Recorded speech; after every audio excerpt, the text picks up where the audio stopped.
From Wellington, New Zealand to the world, it's the Living Blindfully podcast, living your best life with blindness or low vision.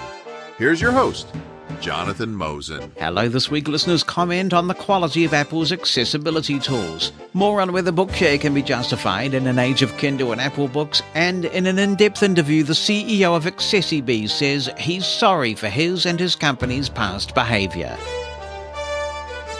To our wonderful regular listeners, welcome back, and if this is your first time listening to Living Blindfully, I hope this will be the first of many episodes. It's episode 232, and there is no US area code 232 to say hello to this week.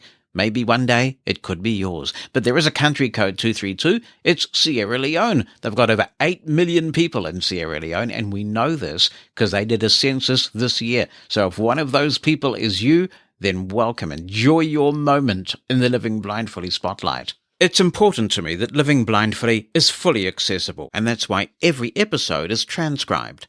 Accessibility is in the very DNA of Numa Solutions, and it's thanks to their sponsorship that transcriptions are possible.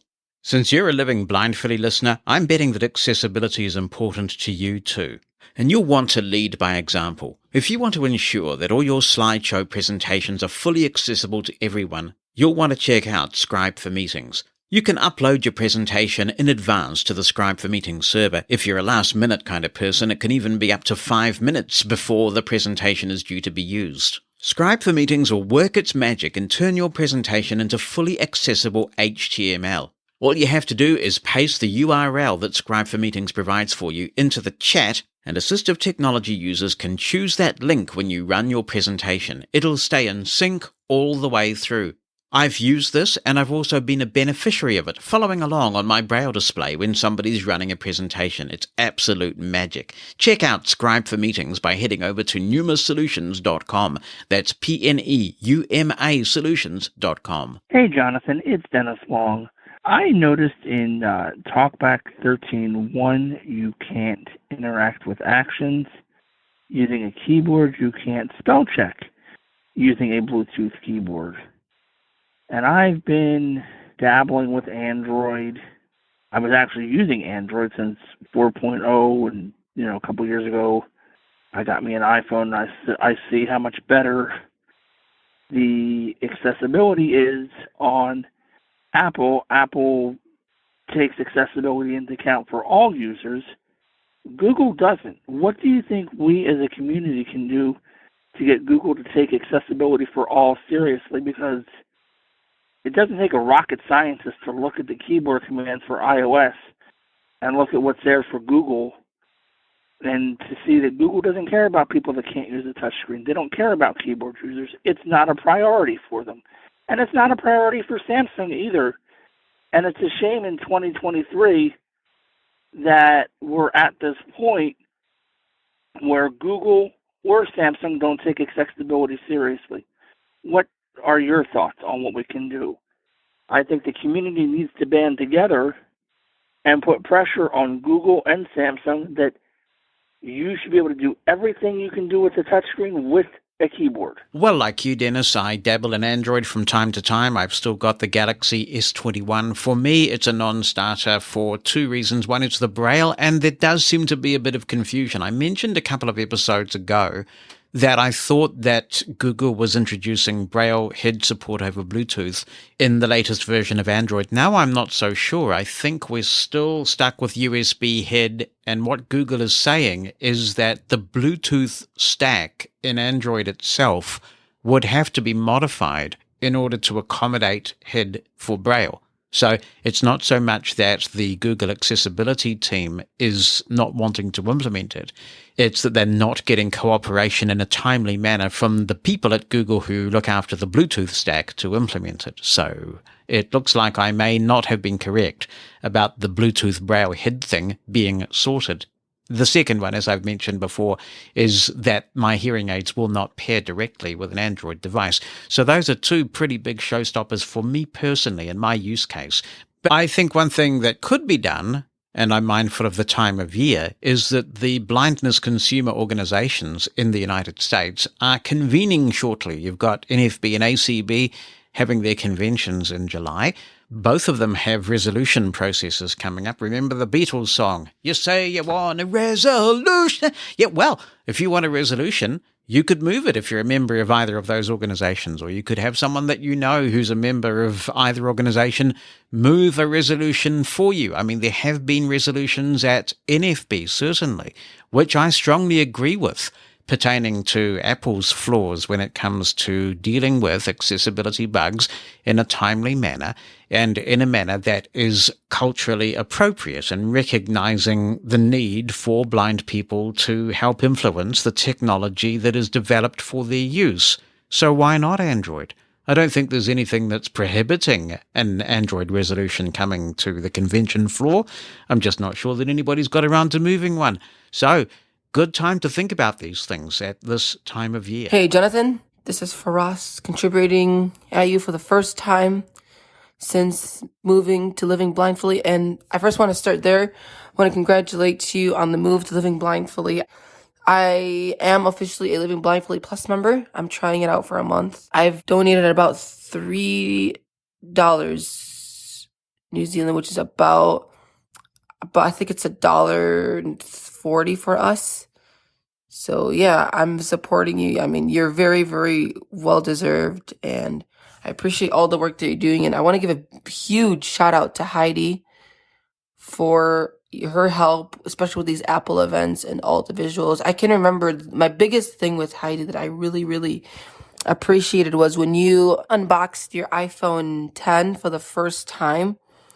The way that Heidi described the Face ID with you, with your hand over the clock and your nose being sort of the center of the clock and moving your head around, that was very helpful. Because I remember I got my iPhone 10 later in that year, and I used that analogy, and it really made a big difference. Anyway, just wanted to give a big shout out to you guys. Now, speaking of iPhone, I did want to ask for your opinion. With iOS 16.4, I don't know, iOS 16 just been getting so buggy. It's been getting so buggy lately. Like, on 16.4, I've even heard of the weather app. Sometimes not even loading, it's not even showing proper data.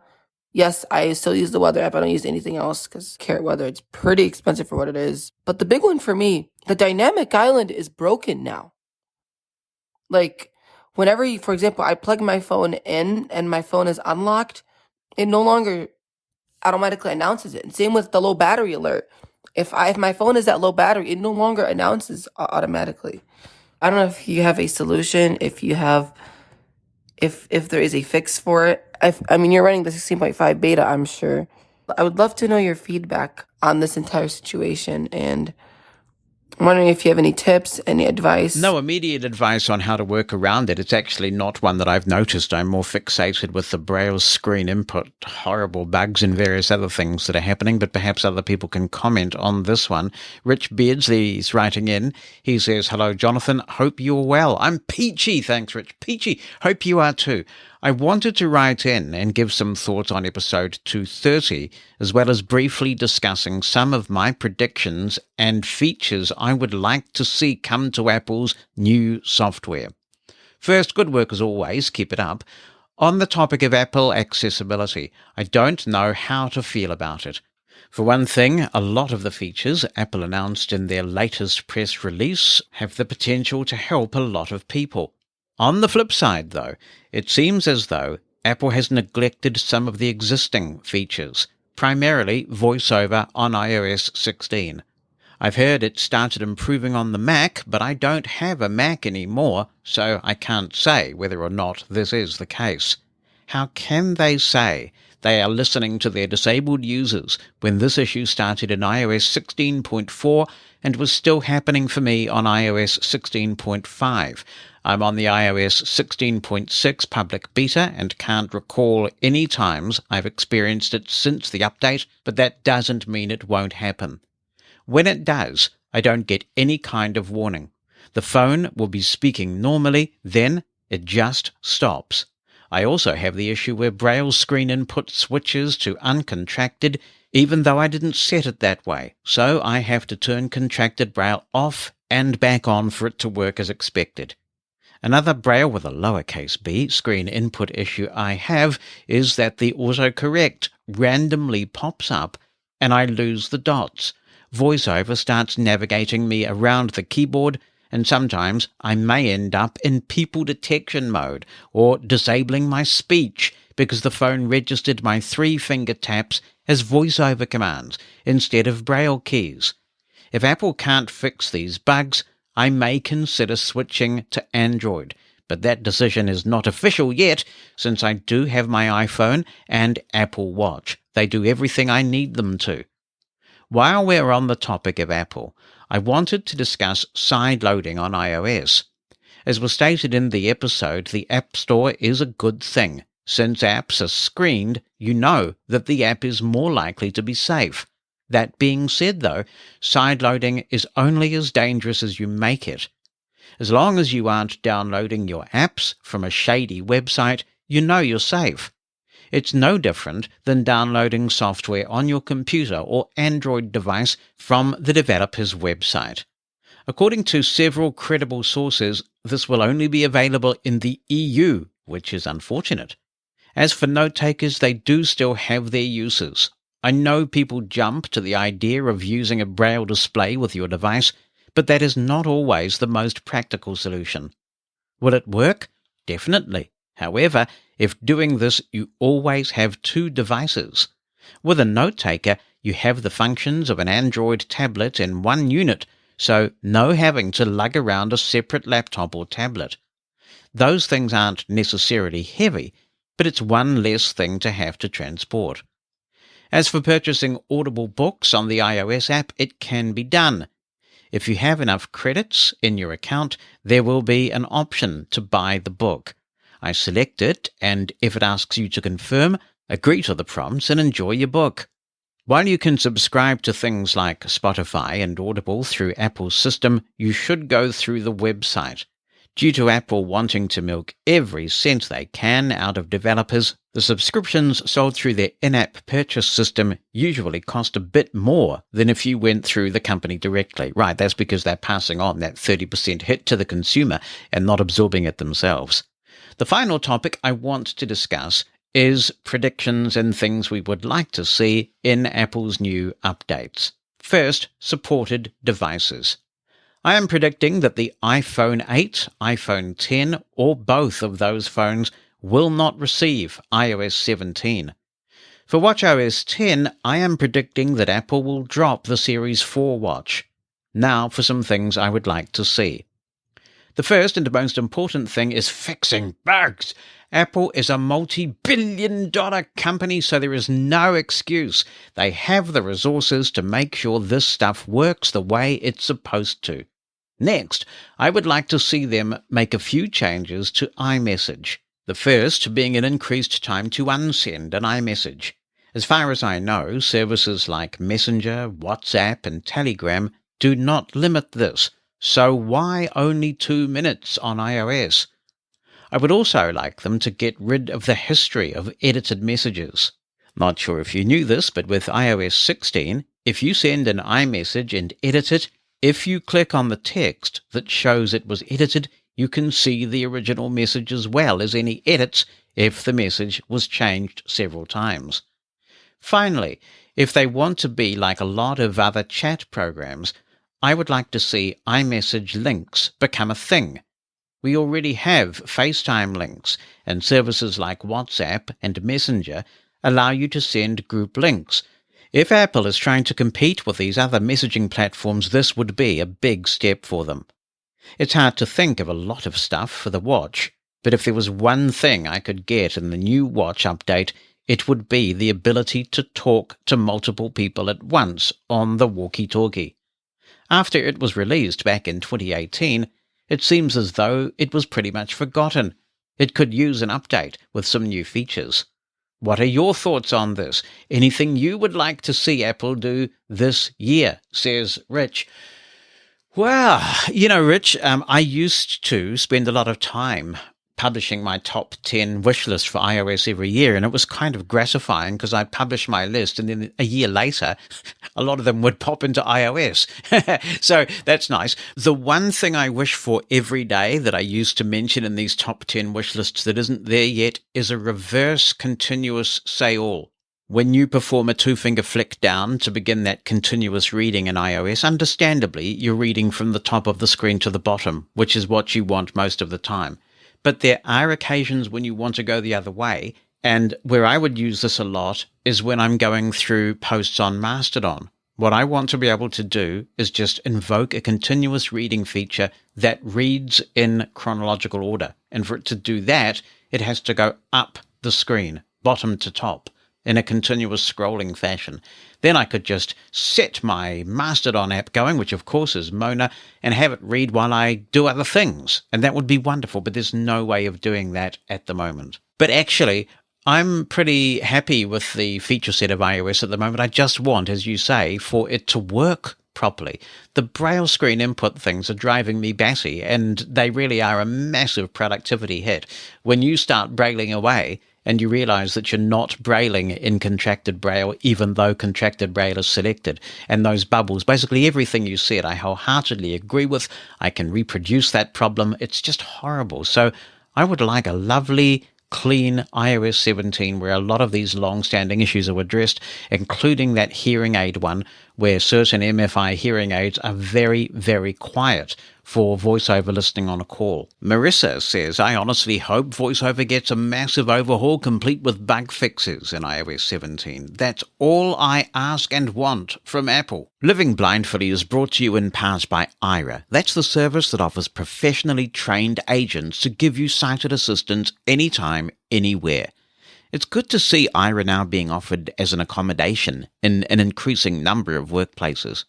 There are so many ways that this can be useful, from getting past an inaccessible website, to navigating an unfamiliar building, to have someone read you a piece of paper and even take notes on that document, sending it to you later. When your workplace funds Aira as an accommodation, you can say goodbye to relying on sighted co-workers or apps that may not provide the accuracy or speed that you need on the job. Aira can improve your productivity, efficiency, and independence in your workplace. And when you advocate for Aira to be available in your workplace, you're not only improving your own productivity, you could be helping to make a dent in our high unemployment statistics. We're already seeing that workplaces that embrace the need for visual interpretation tend to hire more blind people. Win-win. Aira will work with you to advocate for your workplace to offer sight on demand.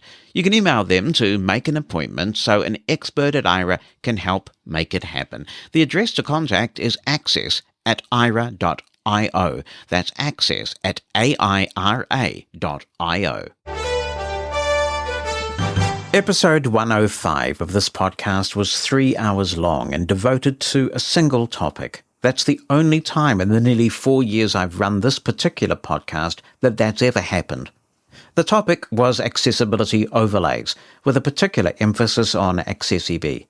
There are two reasons that AccessiBe garnered so much attention on that podcast and indeed in social media in general. One is that it seems to be the dominant player in this space. The other reason is the widespread strong discomfort with the way the service has been marketed and the aggressive responses from the company to blind people and other accessibility professionals who've challenged not just the marketing, but the very technology itself. In the May issue of the Braille Monitor, a publication of the National Federation of the Blind in the United States, the CEO of AccessiBe, Shir Ekerling, offered what he himself calls a heartfelt apology and asks for a chance to start again. Some have felt encouraged after reading the article, others are skeptical. To delve deeper into AccessiBe, its behavior, and the state of its technology today, I'm joined by its co-founder and CEO, Shir Ekerling. Shir, it's great to have you on the podcast. Thank you for joining us. Hey, Jonathan. It's great to be here. Thank you for having me. You'll have done this hundreds of times, but for those who weren't listening to that marathon episode, can you just describe AccessiBe's technology and what it seeks to do? Yes, of course. So I'll tell you what AccessiBe is today. And first of all, I want to say that this is the first time that I've ever been on a podcast, I think. So it's kind of new to me. So I will try to do my best. No problem. So AccessiBe is a platform, an ecosystem of tools, of solutions, of services that all of them combined are meant to allow and help businesses of all sizes whether those are tiny, small mom and pop stores or family businesses, to the largest enterprises, to become accessible and address accessibility in their technology or web technology, not only, but mostly web technology, and also to make sure that they fully implement it properly in the business itself as practices. So today, AccessiBe, as you mentioned, is the dominant force in accessibility. And one of the reasons that I'm here to share everything that we have been through, the reason why I provided the apology in the last publication of the Braille Monitor, I want to be as public and as transparent about all those things as I can. So this is why I'm here. At one point, AccessiBe believed it could make the web fully accessible by 2025. Is that still the goal? The goal is a lot more complex by now. The goal for making the entire web accessible by 2025 is somewhat of a technology type of a challenge that is coming from the problem of scale. So if you look at how websites are being made accessible traditionally, you understand that it will take a lot of time, maybe dozens of years, if you take that technically, to remediate all the websites out there. However, potentially, and I'm not saying that we have the solution or the product to do that or any of that, I'm just saying technically, potentially, if you have or if you had a tool that is enabling businesses to just become accessible very, very fast and they do not need to remediate their entire source code, then technically, if you were able to add that onto all websites of the world, then all websites of the world would have become accessible just like that. And again, I'm not saying that this is what it is. I'm saying that this is what the idea behind, the scale of web accessibility came from. I promise you I'm going to give you plenty of time to discuss the way AccessiBe conducts itself as a company today and the state of the technology today, but there is so much ill feeling because of past events that we need to have a frank conversation first, if there's any hope of you clearing the air with the blind community. So without me asking you any leading questions initially, what precisely are you apologizing for, and why are you apologizing now? So this is a good question. So I first would like to take that opportunity to provide a lot more context into the apology and everything that has progressed over the last few years. So first of all, the problems or everything with AccessiBe started, I think, 2 to 3 years ago, give or take. And this is when concerns started to rise about our marketing, our software, a lot of different things by accessibility consultants, by the disability community itself. And this is something that I wanted to say for a long time, and I'm happy that I have the opportunity to say right now. I'm Shir, as the CEO or as the founder of the company. We're not savvy businessmen or politicians or any of that. We're first-time founders. We never had a real company before that affects the lives of a lot of people. This is our first time. And I think the natural reaction that we had when we first received those criticisms was to be, and this was a humongous mistake, the way that we addressed concerns or addressed criticism. It was a big, big problem and a big mistake. But the natural reaction that we had back then was to do the exact opposite than what we should have done. And we became defensive.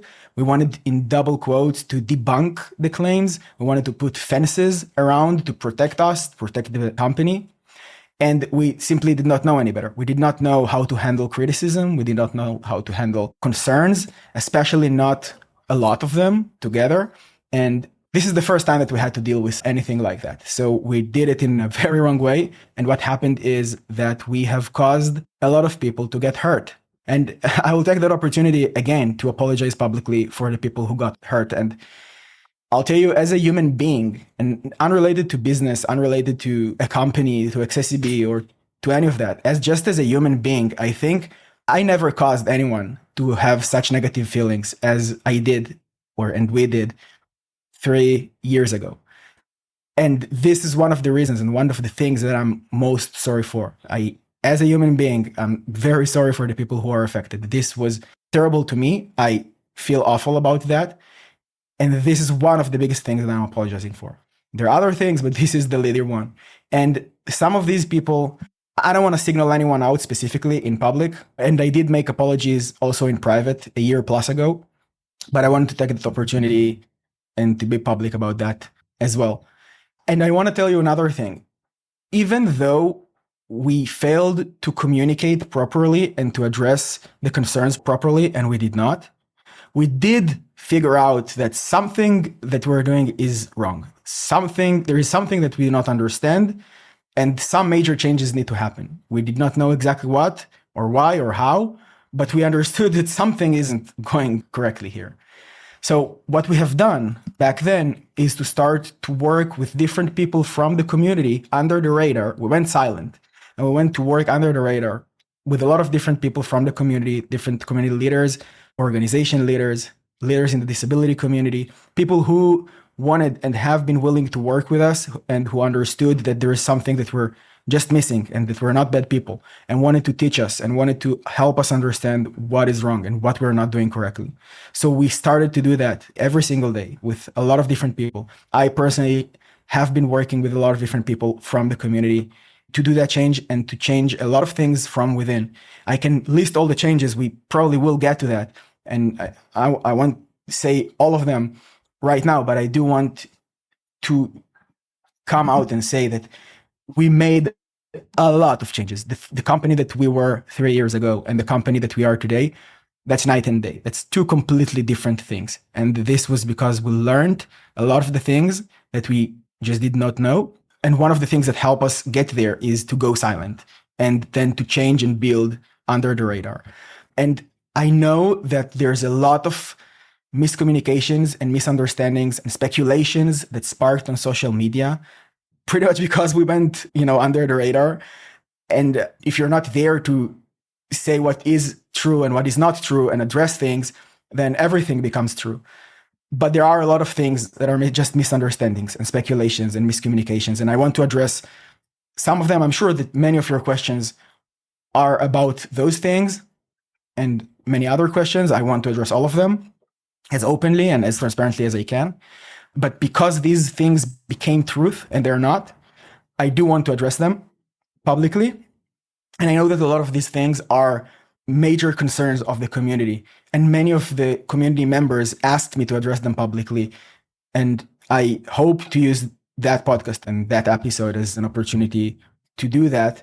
I can tell you a couple of things. One of them is concerns that we're tracking users and selling data, that we're making or claiming that we're making websites accessible with just one line of code, or that overlays don't work, or that we're using lawsuits as marketing or as a marketing engine, or that we're supporting the drive-by lawsuits that harm the community, or that we're suing consultants, or that we're suing accessibility and disability community members. A lot of different things, all of these things and many, many others are things that I want to address. Also, that we are apologizing just because we're fundraising or because of investors and things like that. So those are the things I would like to talk about. And I'd like to talk about those things too, but I want to focus first on the baggage that you are now dealing with. And you've said some very interesting things in that extended comment, and I thank you for them because I'd like to explore some in more depth. You mentioned that you were new founders, but I want to talk about Business 101. This is basic stuff. If you were taking a new product or service to a geographical market, you'd have received all kinds of advice on customs, culture, expectations, behavior. Now, any disabled person will tell you that they're tired of companies and people assuming they know what's best for us and not actually asking us what we need. Understanding your market is surely one of the most basic principles of good business. Some might say that up until this point, at least, AccessiBe has been an extraordinary raiser of venture capital, but lousy at understanding the people whose lives your product affects. I will be the first one to agree with you on everything that you just said. And let me give you some context on how we even got started, why we even got started, and how things progressed into the US market. So the development of AccessiBe, this is something that is often, or not misunderstood, that people don't know. The development of AccessiBe is a continuous effort of engineers without disabilities and engineers with disabilities. We have partnered with people with disabilities on developing the technology from day one, literally day one. We have created it and have tested it and have worked on it and still are. I'm not saying that in the past, and just expanded even further today, way further, with the disability community. What we failed to understand miserably is how to approach communication, how to approach advocacy with the disability community, and how to address businesses and get them to want to become accessible with the way the disability community expects and wants businesses to become accessible rather than what we think that is the right thing. So we approached it from the technical aspect. We thought that it's a technical problem. We didn't consider that it's not a technical problem. It is also a technical problem, but not only a technical problem. And this is something that we truly miserably failed to understand. And this is why we could not communicate properly in the beginning. And this is also why I'm doing everything that I'm doing right now, after it took me a long time to learn. And you're right that every smart businessman that will enter a new market or will create a new business will do that research preemptively. And we did some of that, but not in the way that we should have. And again, I don't want it to sound like an excuse, but we are first-time founders. This is my first-time company. I created it when I was 28 years old. I was young, I was ambitious, I wanted to do a lot of good things. My co-founders wanted to do a lot of good things. We thought that we were doing the right thing. We learned the hard way that we're not.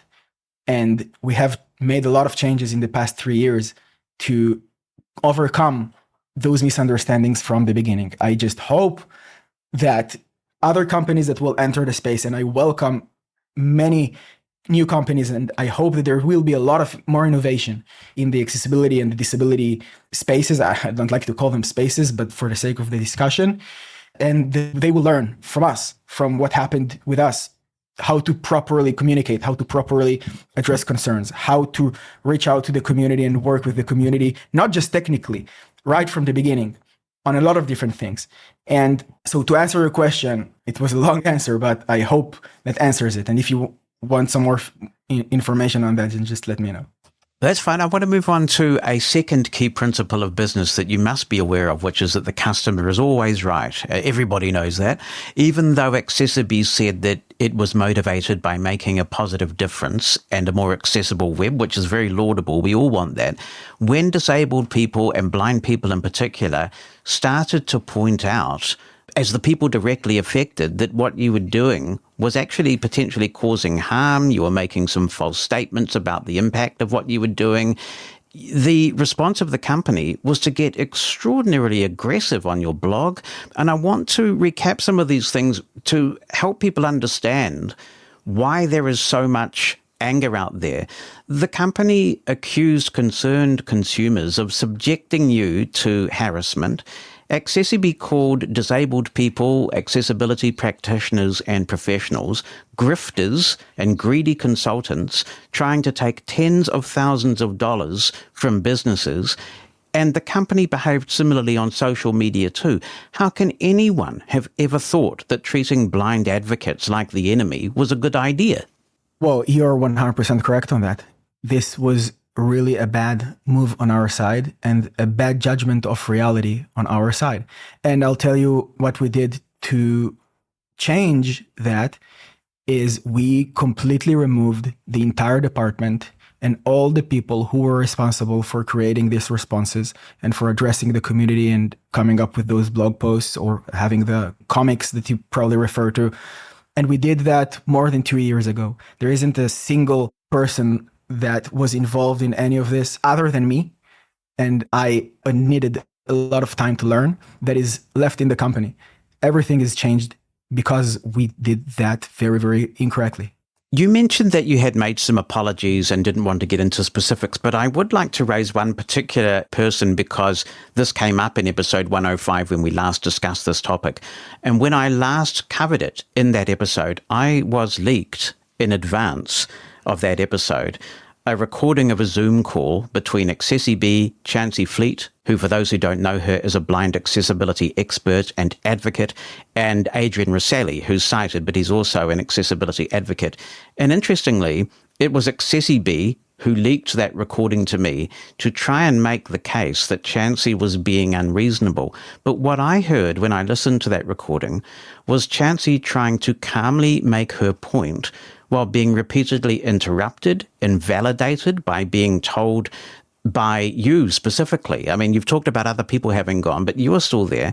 You told Chancey that she had misconceptions about the product. I felt that she was bullied and treated in an ableist, chauvinistic fashion. Can you understand then why some people are finding it really hard to take this apology seriously? People wonder whether there's some kind of ulterior motive. And I wonder whether Chancey is one of those people specifically that you have offered an apology to.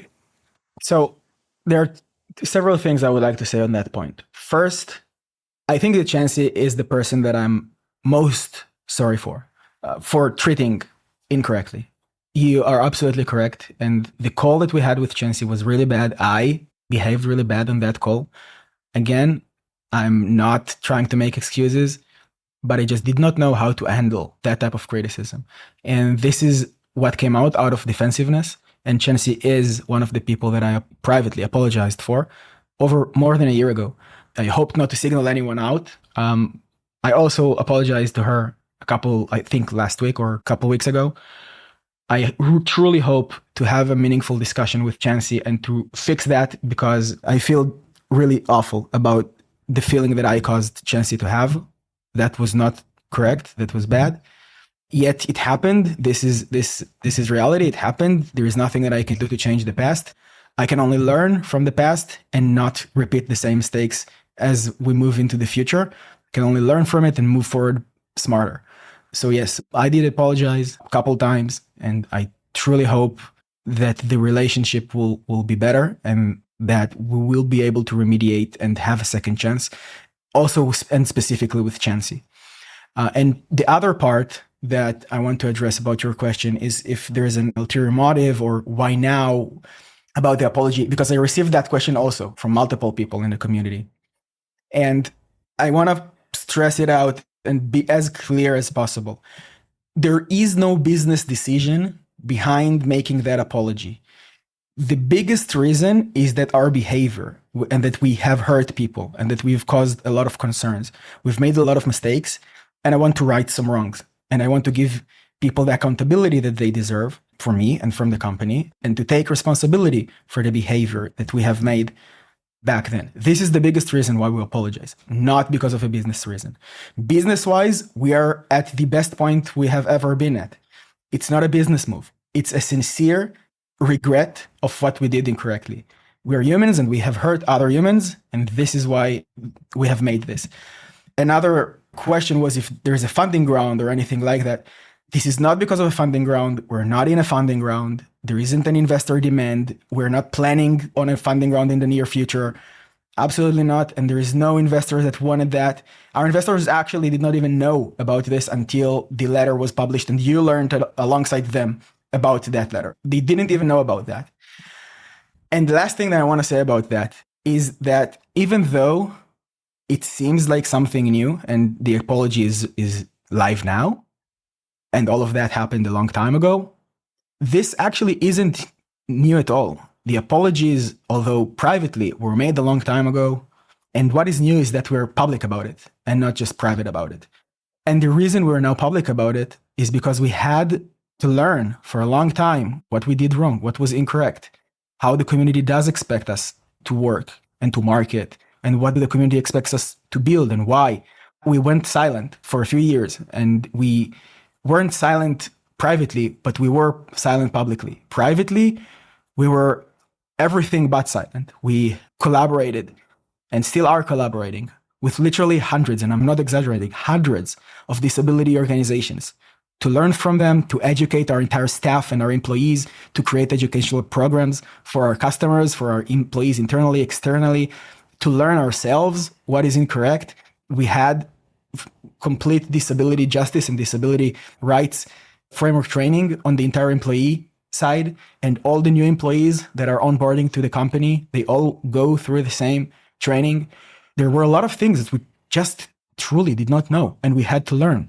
And we grew fast, and we seemingly succeeded fast. And this was not helpful to the fact that a lot of things just happened simultaneously for us as first-time founders, getting criticized, building a lot of new products, raising funding, and trying to do good things, and balancing business results, which is what the investors expect, and community results, which is can sometimes be different, not all the time, but sometimes can be different alongside a pandemic that was really problematic for businesses and for new startups, which we literally started a company in the pandemic, or a tiny bit before the pandemic in mid 2019. So all those things together, none of that is taking away responsibility or accountability or dodging anything. None of that is that. But those are observations of reality. And when I'm looking back and trying to understand what we did wrong and why we did things wrong.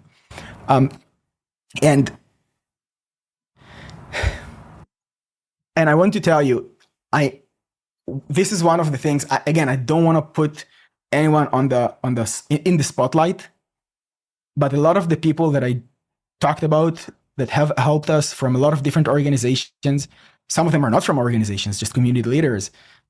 Many of them a lot of you know them, and some of them are our biggest criticizers or critics. I think this is the right word. Right. So we're not trying to make it easy for us, and not tried to make it easy for us. Once we understood that something is truly, truly incorrect and truly wrong, and there are actual true concerns by legit people and legit users, we took action to change a lot of things.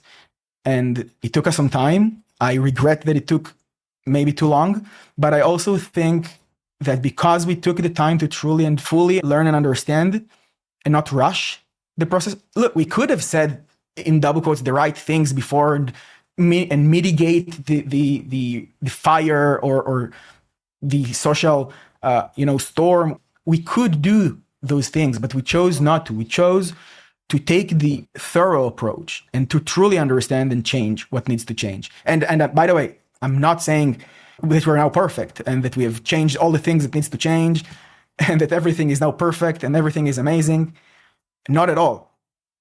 What I am saying is that we're now aware of a lot of these things. And when I'm saying now, it's not today. It's a few years process. So it's hard for me to speak about those things now, because to me, those things are in the past. I'm not there anymore. The company is not there anymore, but I still am talking about all those things. And not only that we're not perfect, we are continuing to learn. There's a lot that we don't know, and we still will make a lot of mistakes. I'm sure 100% that we will make a lot of mistakes, although we'll make a lot fewer mistakes and we'll be way smarter about that. And we will know how to communicate with our users properly and to react accordingly and to understand concerns and to address concerns properly. So those things that you have seen a few years ago and that you just listed, which it was really difficult for me to hear, because again, it was so not the right way to do that. It's embarrassing and saddening and a lot of things at the same time. And I'm not there anymore. We are not there for a long time, which is why it's difficult for me to hear those things. And it's not like I'm hiding from them. We took action to address them. This was another long answer, but I hope it answers the question. Yeah, and I have two more on this before we move on to the technology side of this and some philosophical discussion. My first question is relating to where the apology is published. You have received some criticism from people who say, well, it's great that the Braille Monitor's got this apology, but it's not on the AccessiBe website. Is there a reason for that? So there's a lot of miscommunication, as I said before, a lot of speculation. I would like to address, I know that before we're getting to the other things that you mentioned, there are several other things that I would like to address first. I will try to make them quick to not take too much time, like the one line of code, tracking users, suing critics, all those things. I want to address them. But first, let me answer a question. We have it on our website. Not only that we have it on our website, it has a dedicated page on our website. This is true that we received that criticism. And once we received that criticism, I spoke with a lot of different people about that. And in the beginning, it was only on the Braille Monitor. But very, very quickly, it went to a dedicated page on our website. And that page is linked from all our website pages in the footer to that page directly. It's accessibe.com/Braille-monitor-post. It's a dedicated page for that. And not only that we created a dedicated page for that, we thought in the beginning maybe to create a blog post. I thought that the blog post will be less respectful and less impactful. I thought that it will be quickly pushed down amongst other blog posts and will just lose the respect that it deserves. And in the blog, it will be some kind of an obscure URL like accessibe.com/blog/ whatever category / brown monitor. I didn't want that. I wanted a dedicated page that we can link from everywhere. So we have done that. And not only we have done that, we have distributed it and pushed it on all our social media channels. All our biggest and most important channels where we advertise the most, where our customers are and our business partners and investors see us, it's up there. It's on LinkedIn, where all our investors are and potential investors and everyone that would ever want to invest in AccessiBe, that's where they are. Twitter, Facebook, it's on all these platforms. Facebook, where we advertise the most. And by the way, if you go to our social media channels, the Twitter, the Facebooks, the LinkedIns, you will not find a lot of pages that from our website that we actually push and distribute. Maybe the homepage, obviously, and maybe a couple other pages. I think this is one of the pages that we have distributed and pushed the most. So we're not hiding from it. We're not trying to, in double quotes, mitigate some kind of business risk that apology might have. Not at all. We are public about it. We're transparent about it. We are happy that our customers see that, because everyone deserves that. The community, the customers, the business partners, the investors, everyone. This is why it's on all the social media platforms and on our website. And my final question on this behavioral side relates to your personal journey, because if we take what you're saying at face value, it sounds like you have been on quite a journey to get to the point, I guess, the emotional intelligence level that you're at now. Are you able to talk us through that journey? Yeah. So I know that to some people, a lot of the things that I'm saying right now can seem confusing or far-fetched or, I don't know, weird or nonsensical, coming from, in double quotes, AccessiBe, right? I know that, I understand that.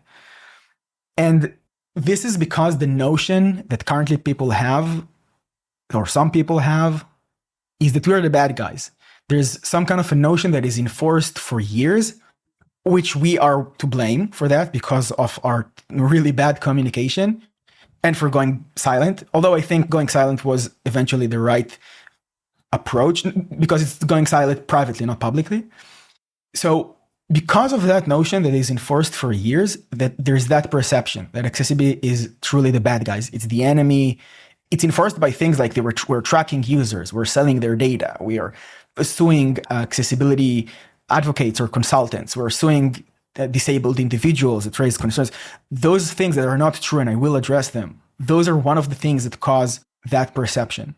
So I know that it might seem weird or nonsensical coming from me, but it's not. And I encourage you to do two things. To do one thing, and the other thing is to talk about a little bit on my personal journey, which I will do in a second. But I encourage everyone that hears that episode not to take me for face value, as you said. Go for yourself and go to our Facebook, go to our Twitter, go to our Instagram, go to our YouTube channel, go to our, the rest of the platforms. Go and look for yourself. You will see hundreds of videos, posts, educational platforms. You will see all the things that I'm saying right now. You will not see marketing from 3 years ago. And you won't see those things in the last 3 months coming to the apology. You will see that starting 2+ years ago. You will see hundreds, if not thousands, of these things, and almost 90% of the things are that. So verify what I'm saying. Do that research. And by the way, everything that I'm saying, I don't want it to sound like we now got it right, we now figured everything out, and this is the way to move forward, and let's run. Absolutely not. Everything still that is up there, anywhere, is still subject to change. If we have a meaningful discussion, there is something that I really, really want to try to achieve, which is kind of my personal desire or dream, or call it whatever, for a collaboration way or for a working together way. And I will talk about that further, maybe in a few minutes or later on. But if those changes should come, they will come. Everything is subject to change, from every product or service to any marketing material, website page, post on whatever social platform, ad. Everything is open for change if it's not the right thing. So this is also something that I wanted to just put there. And everything that you will see on our platforms, that's all community driven. There isn't a single thing today that AccessiBe makes that is not made by or with or reviewed or verified or created by a person with a disability in the process. And this is including software, including posts, marketing, campaigns, etc. And regarding the personal journey that I've been through, it was, yes, very difficult for me personally also.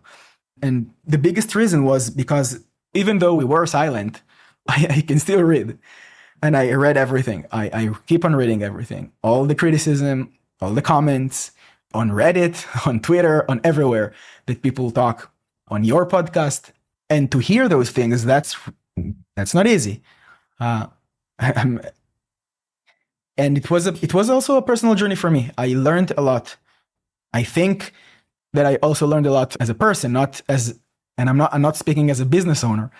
I'm speaking or a company founder, but as a person, how to address people's concerns, how to do that correctly, how to listen, how to understand sides that I might not be able to understand because I don't have the lived experience to understand. So all those things weren't easy. But I also I don't want to give us praises or anything like that, but also consider that we are a really young company. We're 4 years only in business. We started mid-2019. This is where we started commercially, the technology, the underlying technology. We started way before, back in 2016, 2017 in Israel, because my customers needed accessibility solutions for their own applications. I needed to create their applications accessible. There was a regulation back then in Israel that was about to come out. So this is where I started to learn about web accessibility. I provided web accessibility services for my clients for years before starting AccessiBe. I faced all the challenges that customers, big and small enterprise and tiny family businesses or mom and pop stores face. I saw their challenges. I understood what is difficult for them, which eventually became the idea behind creating a company in this space. But we're a young company, 4-year-old. And I think that we have gone through a lot and we're able to learn and change a lot of things while being so young and inexperienced, frankly, as the founders. And the 3 founders were the exact same thing. We came from the exact same background. We actually grew up together. We're friends from childhood, from age 6. We played together soccer and then we became best friends until today. We're now 33. So yeah, it was quite a journey. It still is. I don't expect it to not be at the near future. I expect it to continue to be a really difficult but fulfilling journey for a lot of years to come. You're talking about the founding of the company segues us nicely into the purpose statement and some of the technology, some of the things that AccessiBe is doing. And the purpose statement makes really interesting reading. One of the things you say there is the vast majority of businesses are small businesses, 99% in the United States. We believe, it says, that if small businesses are mandated by legislation but cannot financially and technically comply with it, in a few short years, the business community is going to face a dramatic market failure in such a chaotic legal environment that many might end up going out of business. So basically what it seems to be saying is that accessibility, which is a human right, will bring the economy to its knees in some way. Is that not extraordinarily hyperbolic? So first of all, just to give some context, what you're reading right now is the story of what we thought back in 2018 when we thought about creating a company in this space. That was the idea that we had back then that might happen. And so a company in the space needs to exist that does the automation that we are doing, needs to exist. So just to give some context on that, this is the context. So it's not at all what we're saying right now or thinking right now. However, I do want to express a few things that you might not know about small businesses and the way that they can or should approach accessibility. And I'm giving you now some observations of reality, speaking with hundreds of thousands of small businesses, and we're speaking with thousands of them every day. That's the customers, right? That's who we're selling to. We get their point of view. We understand their perspective. They share it with us. And I'm not saying that this is true. I'm not saying that this is correct. I'm not saying that this is how it should be. In fact, I'm saying that it's the opposite of how it should be. Accessibility should absolutely not be some kind of problem for businesses. Absolutely not. Accessibility should be a major part of how businesses do business and how businesses think, and the way that businesses, even the smallest ones, the ones that only have one or two people on staff, even they should address accessibility as best of their abilities. And that's the difference. Every business has their own, let's say, a reality. Not every business is equal. Businesses, smaller ones and bigger ones, can and should address accessibility and think about accessibility differently, because not every business is able to do the exact same thing. And I'll give you an example. Most small businesses today, they don't even have access to their source code. So if you want them to remediate the source code of their project or to implement accessibility in the design process, it's technically impossible for them to do that because there is no design process. There is no source code to address. Most websites today are being built using website builders, website generators, drag and drop technologies, templates that are pre-built and have some customizations for small businesses. And not only that, but today small businesses are literally building their own websites. Like, you don't even have an engineer or a developer or a designer or a coder or any such person in the process of creating a website today. Right. And the most popular way of doing that is WordPress. I mean, there are other technologies like Shopify, which a lot of businesses use that want e-commerce, and there's Drupal. But when I look at WordPress, for example, and I've done this recently, I think there were over 100 accessible themes available. So isn't the issue public education more than anything, that we should be encouraging businesses to simply choose one of those accessible themes from the outset? So first of all, yes, absolutely. Education is by far the most important aspect of accessibility. I don't know if I said it before, but 90% of our public activity today is education, and not education that we think that needs to happen. The way that we educate right now, or the way that we provide public communication right now to our customer base, to partners, to anyone in our business sphere, is a collaboration with the disability community. What we have created, and you can, again, verify it. Don't take my word for it. Go to our YouTube, go to our Facebook, go see that, go to our Instagram. We actually are creating a platform for the community to advocate and educate businesses directly about what is important to them. There are so many nonprofit organizations that we provide a platform for, so they directly educate the business community on what is important to them and to their communities more than other things. And what we do to help with that is to provide that platform and to provide the resources to get the business community and the general public to even be able to interact and see that, because this is one of the things that, from what the community is telling us, from what hundreds of organizations that we're today working with are telling us, reach is one of their biggest challenges. They cannot reach the vast majority because of resources concerns, budget concerns, and other concerns. And what we do to help them with that is to provide a platform for the community to reach and educate and advocate to millions of businesses directly through our resources, through our assistance. This is what we do. You can go to our Instagram and Facebook and YouTube and see that. And about specifically about WordPress, this is an education aspect for developers. Developers that create the themes should make them accessible. But as you said, there are not a lot of accessible WordPress themes out there. There are, I think, tens of thousands of themes and even more plugins. And a really insignificant number of them is really accessible, which means that there isn't a lot of options for businesses to be able to get an accessible theme. And then you don't have a lot of options if you chose that theme to really be able to create the website that you want. And it doesn't mean that it's good. It only means that there is a lack of education to do that, which is one of the reasons that we provide that education. We are not against accessible WordPress themes. Quite the opposite. We're very, very pro accessible WordPress themes. This is also another thing that I did not talk about, but another thing in the list of changes and the list of things that we have made differently. We don't believe no longer in a one-size-fits-all approach, or that AI is the only answer for accessibility. We're not there.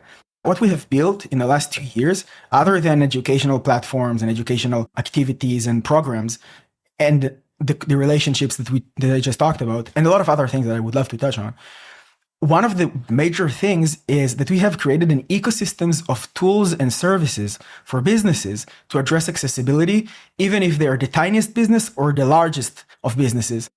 There isn't a single accessibility service today that we do not provide, from human audits and human testing and user testing to technical training for businesses and for companies, to educational training for businesses and customers and developers, and also developer tools for native and source code accessibility remediation. If you do have access to your source code, if you use WordPress, for example, you do have access to your source code. But if you're using Shopify or Wix or Squarespace or so many other platforms, you don't even have access to your source code.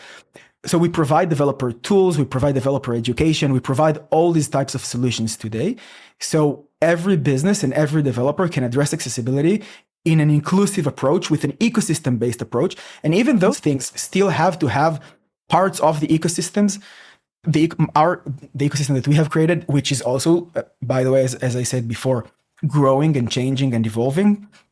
So they take multiple different things from that ecosystem and they layer them one on top of the other to address accessibility and be as comprehensive and as inclusive as possible.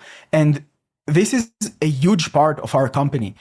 We have made hundreds of dedicated accessibility projects on so many different topics, from PDF and file remediation to user testing, source code remediation, auditing.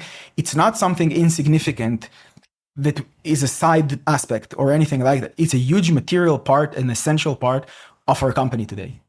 One of the things that to me would be incredibly impactful is if there were legislation or regulations in key markets which said that these content creation tools are required to put an accessibility audit in place whenever you create a site.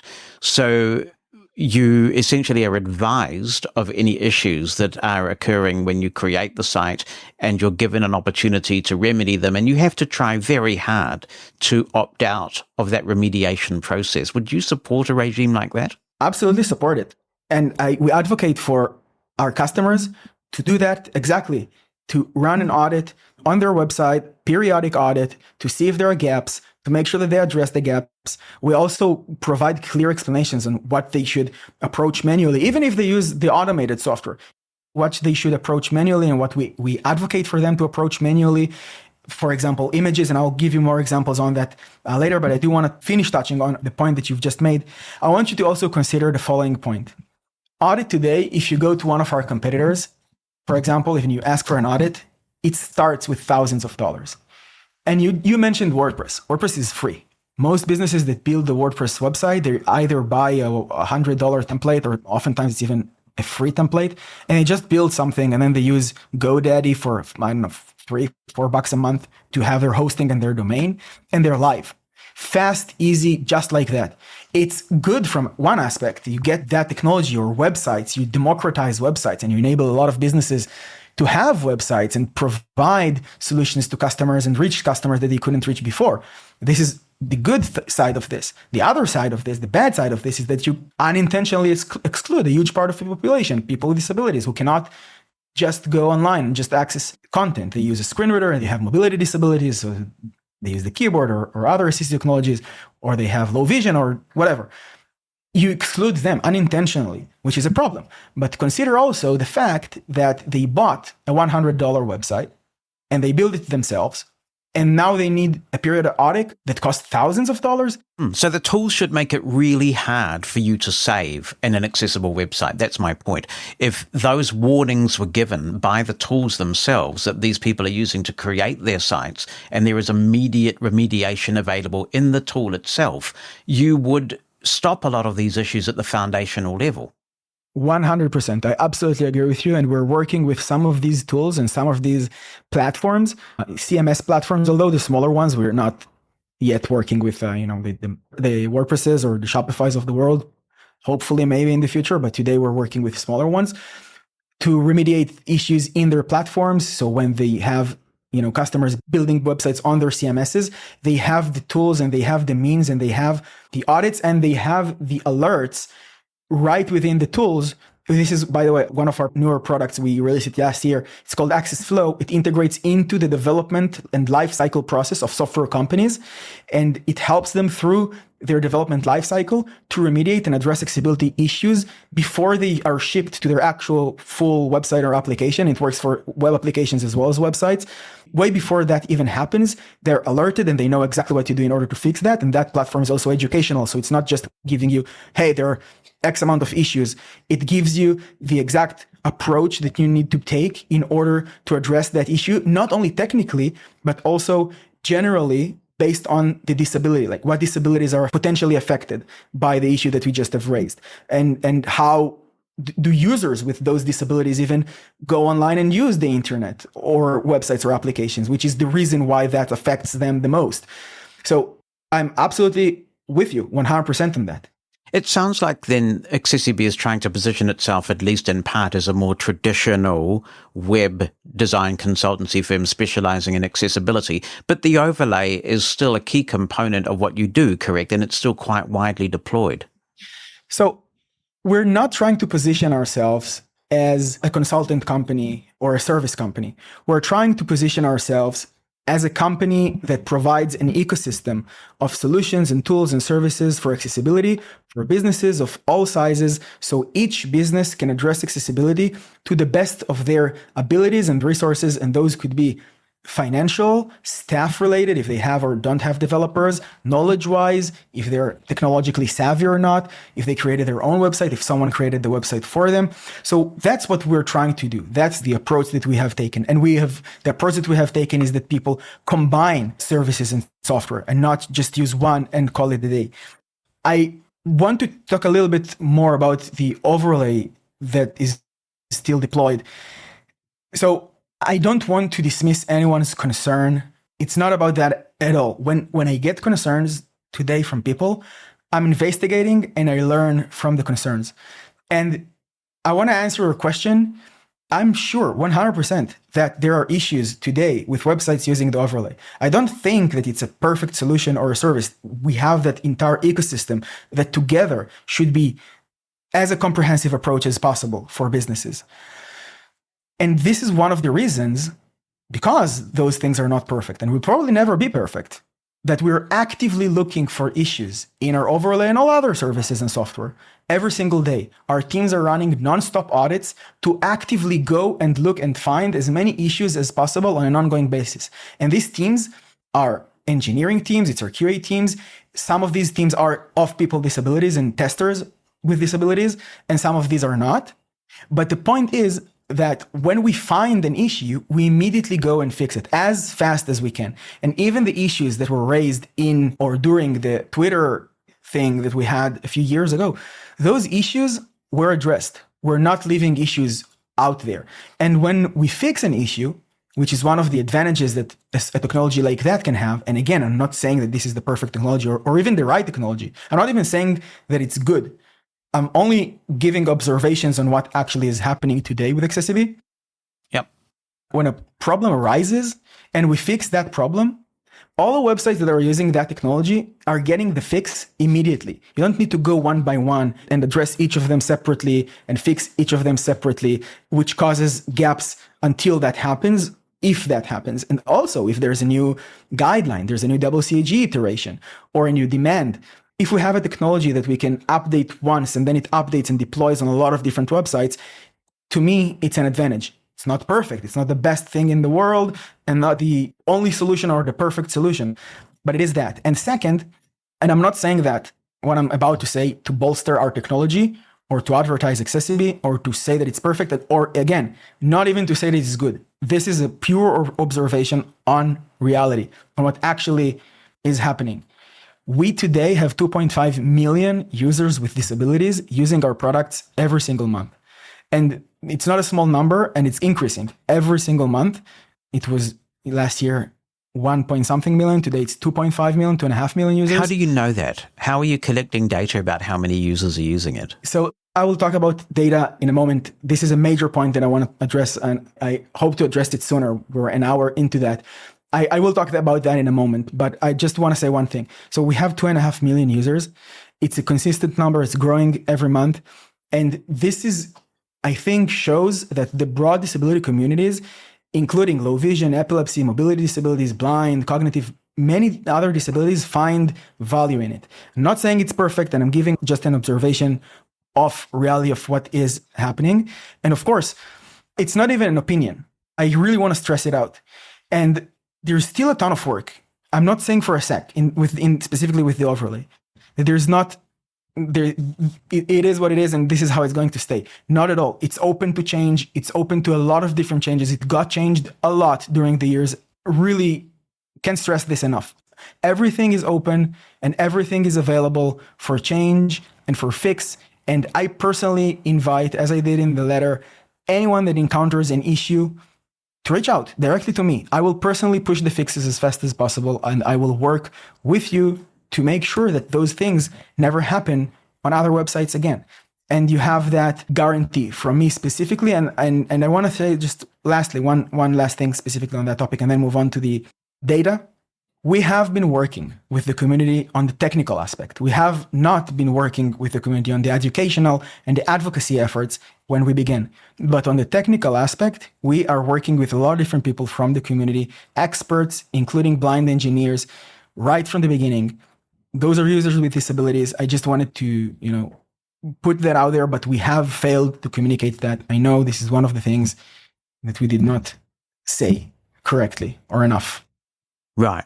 And so I have a lot of other questions about the technology itself and its usefulness, but let's just deal with this elephant in the room about data collection, because you're saying that there are a lot of misconceptions out there about precisely what AccessiBe knows about users who use websites with the overlay on it.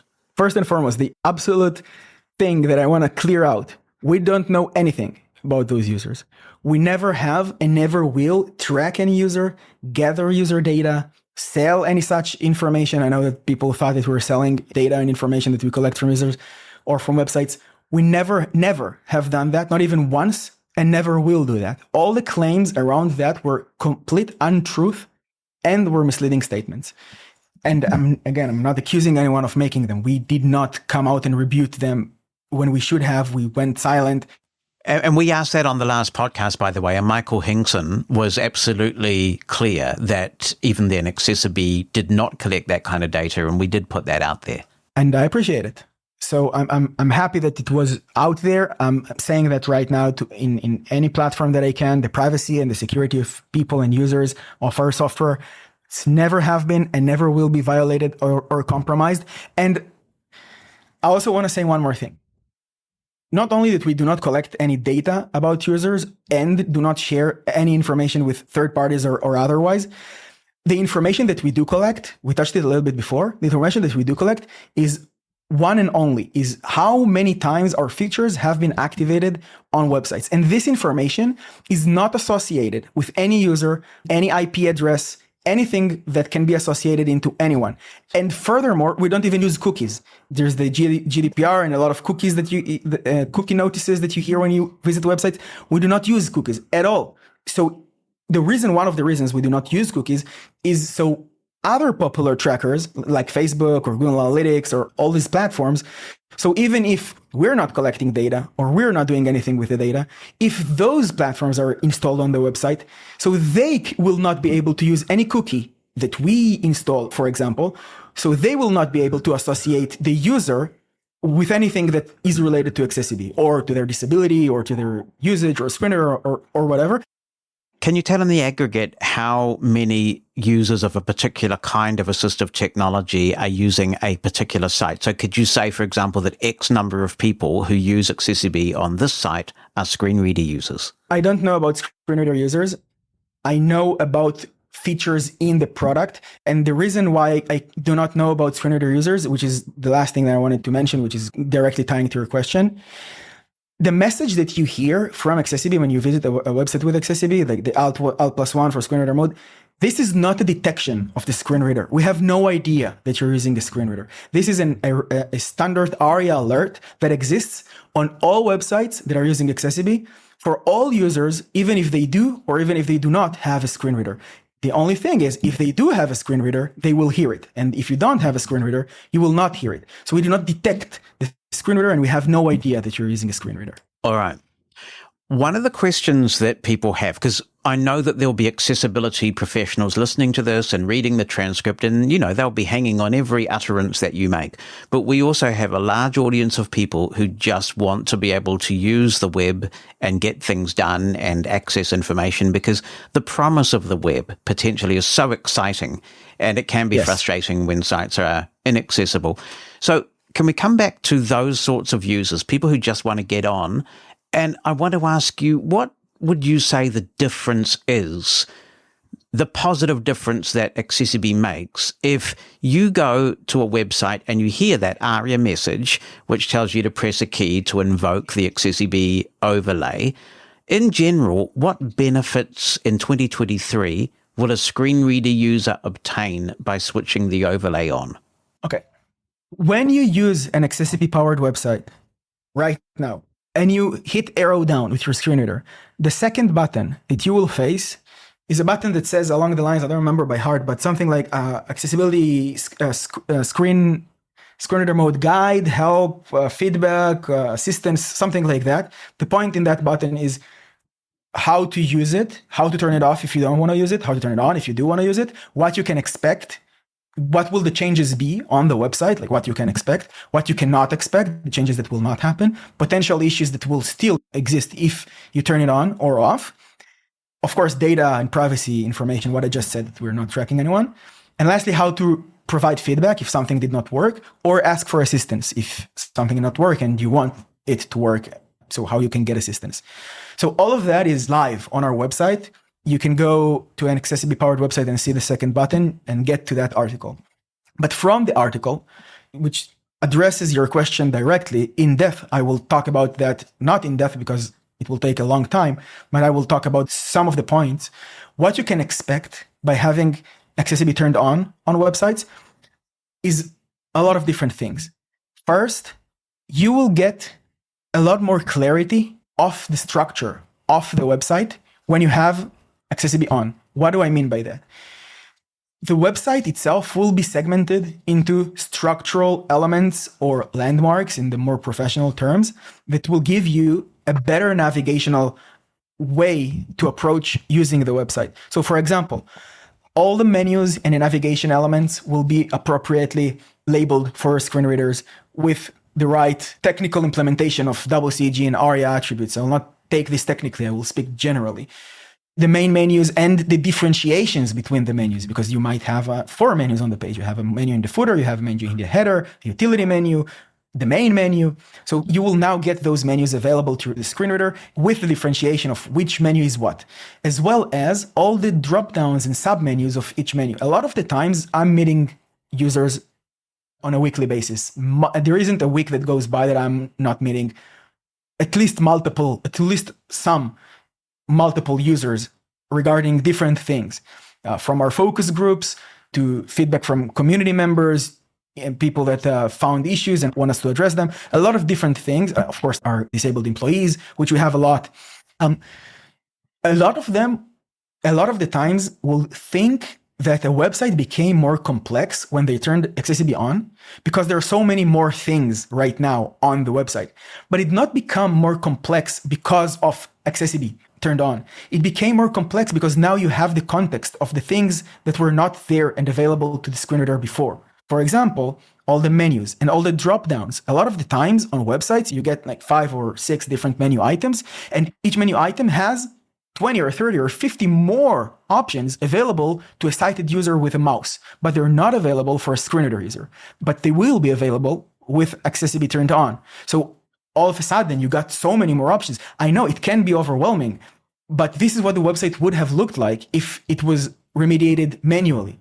So this is one thing. Another thing is skip links. You will get a direct option right immediately at the top of the page to directly go to the main content area or to the main menu or to the footer or to different places off the website without having to navigate through all the menus or all the options or arrow down through the entire website. You will get direct skip links for that.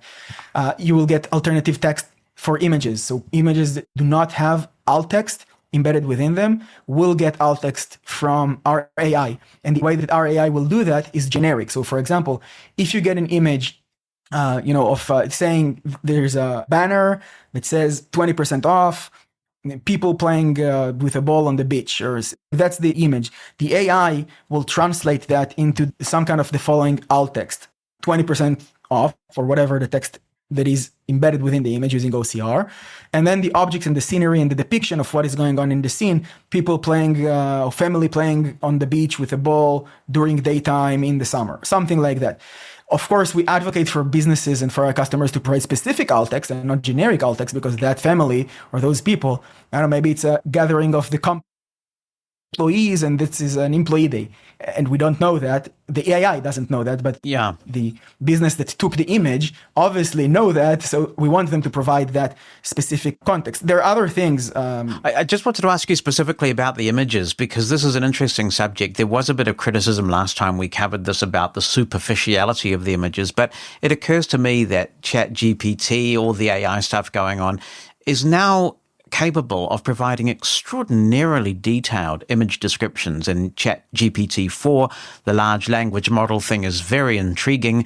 Is that going to have, or is it already having, a positive impact on AccessiBe and the way that it's able to describe images in a meaningful way? Of course, the boom of AI solutions and tools in the last year or so, that's a major assistance or a helpful thing for AccessiBe, because there's a lot of other platforms that we can now utilize. There's a lot of software and tools and services that we can learn from, like ChatGPT and the way that it describes things and the way that it approaches things. We're also looking into integrating ChatGPT specifically into some areas of our products. We're still in the process of the research phase, but we also are looking into that. But even ChatGPT will not know that the people on the beach are the employees of the company. Right, yeah. And here are their names, and here this is the CEO, and this is the founder, and this is the investor, and then they're in an employee day, and then whatever, the depiction of what actually is going on in the picture, which is why we advocate for businesses to do that specifically. And just a couple other thoughts, just other things, that icons will and should be now. So most icons are being implemented using a technique called font icons. It's just a font that translates into a symbol, into a shape. And the shape means something for people who see the shape, like the cart icon or the search icon. Different shapes mean different things. And for having the internet for 20 years now, a lot of people already know how to associate the cart icon or the search icon with the function. But if you're using a screen reader and you're using a font icon, a font will read absolutely nothing. It will be completely blank. It will not read to you anything. So one of the things that you can expect is to have those icons translated for you. So we will understand if this is a cart icon or a search icon or a next button icon or whatever icon, and we will provide that description for the screen reader user. Links and buttons differentiations, expanded descriptions on ambiguous links. I'm reading from the guide, but you can read more in depth afterwards, or headings that we will order according to their importance, as well as to make sure that the headings that are provided are also visual headings. So for example, a lot of websites do not code headings as heading tags. Therefore, you will not know that there are so many headings in the page.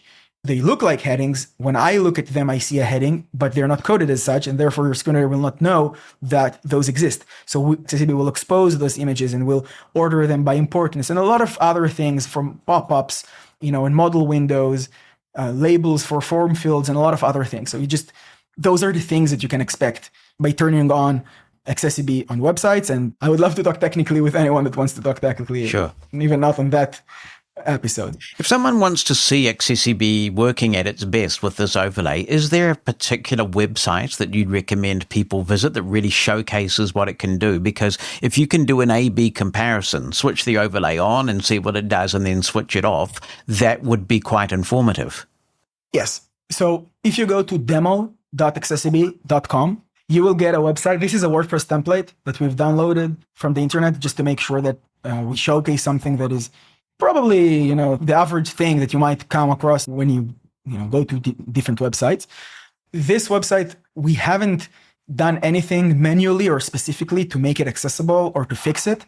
You can use it without AccessiBe. You will see the differences if you turn on the screen reader mode from everything: buttons that are not exposed, headings that are not exposed, images that lack descriptions, functionality that isn't there, headings that are being ordered, form fields that receive proper labeling, menus and drop-down menus that are being exposed to the screen reader. And again, I'm not saying at all. I don't want anything that I'm saying to sound like this is the perfect solution or we got it or there's nothing to fix. Absolutely not. But if you go to that website, those are the things that you can expect. And of course, if anything doesn't work the way that it should work on any website that you might encounter using AccessiBe, reach out to us. There's the second button that I said about before, but with the feedback, how to provide feedback, how to ask for fixes. Go ahead, do that. And I will probably be the one to directly speak with you and understand what the problem is and be the one to push for the fix. You wanted to tell me that you're not suing your critics, right? Yes. So a lot of disability community leaders and organization leaders are telling me that people tell them not to speak with us because we will probably sue them. And this is, to me, personally sad to hear that because it's completely false. It's not true. And I also received a lot of messages after the public apology. And I quote one of them, that we need to apologize to the consultants that had to spend exorbitant legal fees to defend themselves because of your legal actions against them. So I do apologize for the way that we behaved, as I said before, but not for causing anyone to spend exorbitant legal fees because they had to defend themselves against lawsuits because of lawsuits from AccessiBe. I want to clarify and make it as clear as possible. We have never, not once, sued or sent a cease and desist or a demand letter to any of our critics, not a consultant, not a disabled person, not from an organization, not a leader of an organization, not an individual. Never happened, and it never will happen. And therefore, no one had to pay exorbitant legal fees because of that. Actually, no one had to pay any legal fees. Maybe they thought that we were going to do that, so they paid legal fees to prepare, but we never actually have done that. You will not find a single person with a lawsuit or a demand letter signed by an AccessiBe lawyer. I can guarantee you that. Yeah, one of your competitors is doing quite a bit of this, but I haven't been aware of AccessiBe doing any of it. No, I know there's sometimes confusion between different competitors. I know that multiple competitors did things like that. And because, as you said in the beginning, we're the biggest player or the most dominant player, people a lot of the times associate us with a lot of things that other companies or other people do. Again, I'm not trying to deflect anything, just saying specifically on that. We only sent one legal letter ever. And this was to a direct competitor relating to customer contract issues. That was something entirely different. Never have done anything like that with any critique whatsoever from any community. And there are actually three major reasons to why that is. And first is that we believe in free speech. I don't think that anyone, or I do think that anyone should have the ability to speak their mind and raise concerns. And I don't think that anyone should have the ability to silence someone else because they have concerns. They can only address those concerns. So this is one. I think this is the most standard reason to why. And two, I don't believe, and we don't believe, of solving problems using the legal systems and lawsuits. In fact, we have been sued multiple times by competitors. We removed all those threats already a long time ago. It's not anything that is happening. It was some time ago, but we have never been the aggressor. We received lawsuits and we had to address those lawsuits. But we do not believe in solving those problems using lawsuits, but with listening, with learning, and with hard work. And lastly, this is one thing that I learned in the last few years, which I did not think about or did not know before. Such a lawsuit, if we ever brought one, would be extremely problematic and really a bad situation for the disability community because it will give the power to the judges and to the lawyers to decide what happens with the disability community, which is something that we do not want to ever happen. And I think that the community itself should have that power and not judges and not lawyers. So such a lawsuit would inevitably cause something like that. So this is one of the reasons that we will never do something like that. Well, that's interesting because in the bad old days, I do remember AccessiBe essentially saying, pay this money to protect yourself against all these litigious disabled people. You know, it kind of felt like this was almost a protection racket thing going on. And obviously you're saying that marketing has changed. There's only one chance to make a first impression. And that's incredibly difficult with technology as well. Because, you know, I hear people contributing to this podcast who used version 1.1 of something 4 or 5 years ago, and it was such a bad experience. They won't touch the product again, whatever that product is, even though it may have substantially moved on. And I raise all this because, based on listener feedback to this podcast, there are a good number of people, it seems, who, if they visit a website with AccessiBe, or to be fair, one of your competitors on that website, they'll choose to use a competing website that is truly accessible, that doesn't have an overlay, because they feel so strongly about the concept of this technology. Do you think it's possible that AccessiBe could actually be causing some businesses to lose customers because of the backlash? So there are multiple questions in that question. I want to address all of them by order. First, you talked about that we use lawsuits for the sake of getting customers or clients. We have 3 years ago, or 2 to 3 years ago, have said things like protect yourself from lawsuits, avoid legal actions, and things like that. This was really, truly a bad way to describe what we do. And this was not the right thing to say. And the community is absolutely correct to have caused backlash over wording like that. This is essentially telling customers, telling businesses, disability community is a problem. They will sue you if you do not buy. Something like that, which is, I agree, it's not good at all. We have removed any such wording and any such language years ago already. It's not a part of our marketing or business communication process. As I said before, our business communication process today is created by and with the community, with the disability community, and is 90% advocacy of the disability community on all our platforms, and not the use of lawsuits or the use of fear or anything like that. Rather, the right side of accessibility, why you should want to do accessibility, why inclusion is important, why inclusion is something that you should care about as a business, whether you're small or large. And so this is one thing that I want to touch on. And specifically about the lawsuits, they happen. We can't, hide from them. It happens. That's the situation. There are a lot of drive-by lawsuits. There are also a lot of legit lawsuits by actual disabled users that actually faced discrimination. Probably unintentional discrimination, because I don't believe that people intentionally discriminate. I do believe, though, that if you discriminate and you become aware of that because somebody told you, and you still not do anything, that leans towards the intentional a little bit more. And depending on how many times or how many problems you are aware of. But I don't think that anyone discriminates intentionally in the beginning. And all those lawsuits, I do believe that they are truly harmful to the community, because I truly think that one day, businesses could roar about that and cause regulation that will remove, God forbid never happen, but could remove the ability of people that actually face discrimination to bring legal action. We're concerned that it might happen. And I'll tell you one more thing. I personally, of course, AccessiBe, but also me personally, am fighting those lawyers, those drive-by lawsuits, almost every week, in courts, in other places, under and above the radar.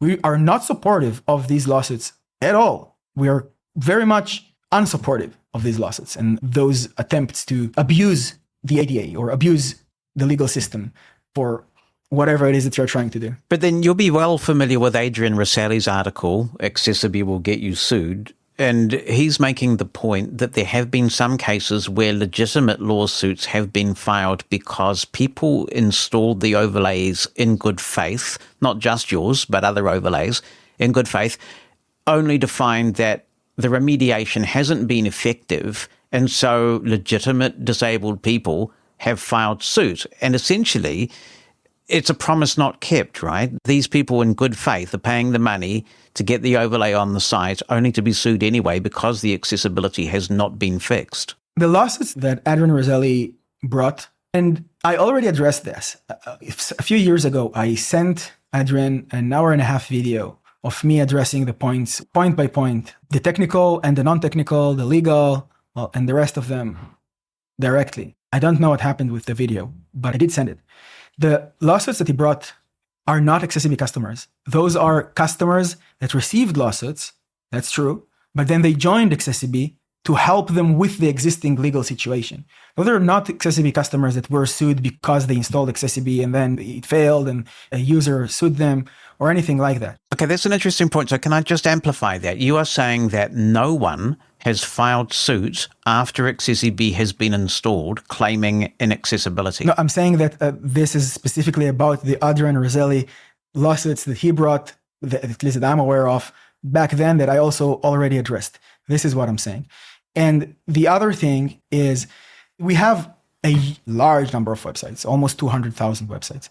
Here and there, customers can receive a letter because the way that the drive-by lawyers approach this is by getting lists of a lot of different websites, and we see literally the exact same letter time and time again that addresses nothing specific in the website, just a generic letter that has a lot of different and generic points or claims into it. So sometimes our customers can receive such a generic letter. We are doing everything that we can to help the customers in that situation. And of course, by far, the absolute first thing, if there are actual accessibility issues on the website, we first go and fix them. That's the first thing. But then the other thing is to show why the issues that are not there are not there. And vast majority of times, that's the situation. We have one public case such as this. There are, but I don't know if it sounds like there are so many. There's, I don't know, a few.